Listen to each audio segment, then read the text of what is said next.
about connective tissue. What do you want to talk about here? Well, remember that if you don't digest your food well, one of the more common symptoms when we don't digest food well, or we have any issue with the health of the gallbladder, is that the connective tissue becomes stiff. You want to stretch and you feel stiff. This is classic, and when we don't digest well, these waste products have to go somewhere. If the liver is unable to dump them into the intestine and have you excrete them, they end up back in the bloodstream. So now they're going into the musculature and the connective tissue. And we also see that if we're in bone loss, that people who are osteopenic and osteoporotic are also at high risk for injuring the knee or the hip or the jaw. And sometimes this is confused with the connective tissue, but it's really an issue of your bone metabolism. And in a case like that, the simplest thing to do is get a roll of pH paper. And you can check your first morning urine pH. Tear off a little strip, pass it through the first morning stream, it changes color, match it to the color on the chart. Your goal is green, 6,4 to 7,0. If you're blue, you're making ammonia to buffer your urine, you're so out of minerals.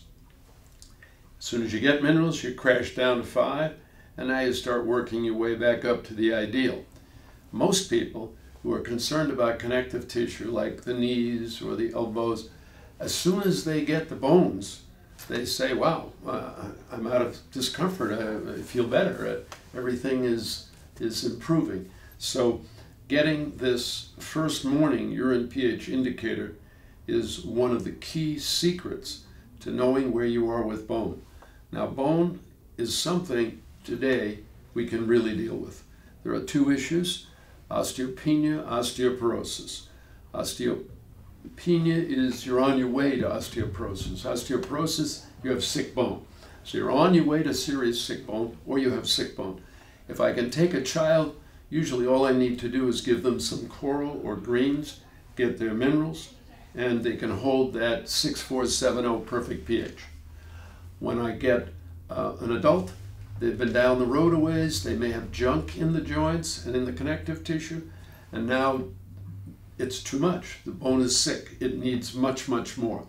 So then we need to promote healthy inflammatory response. We need vitamin K2.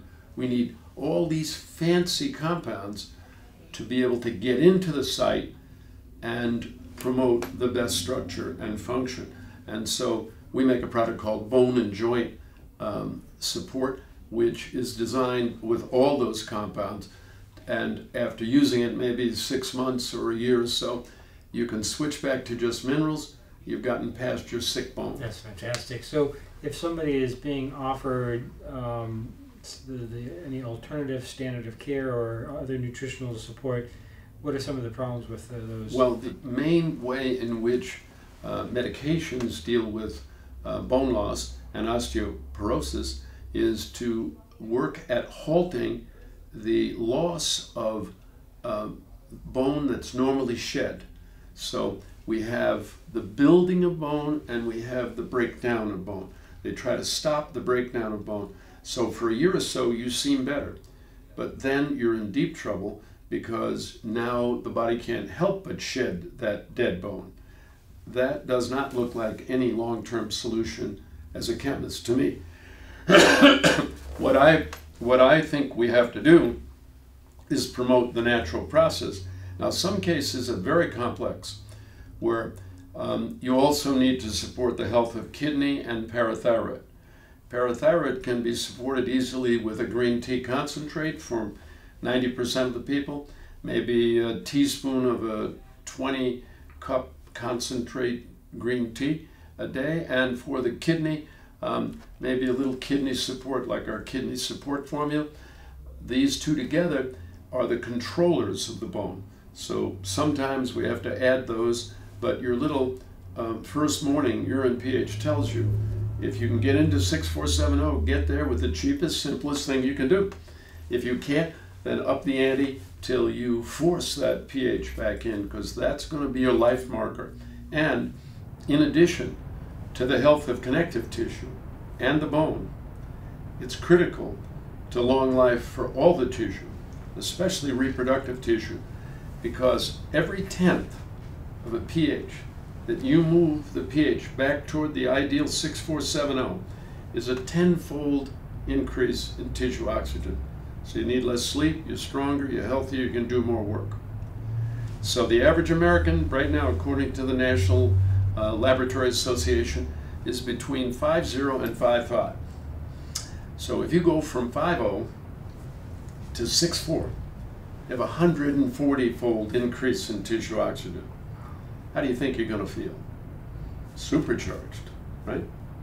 So the bone is a warning, and the bone is where all your cells come from. So normally the bone synthesizes a B cell, and it's either differentiated white for immunity or red for energy. Okay? So if I can't make B cells, I'm dead. So you really want to take care of that bone. And in addition, it's associated connective tissue.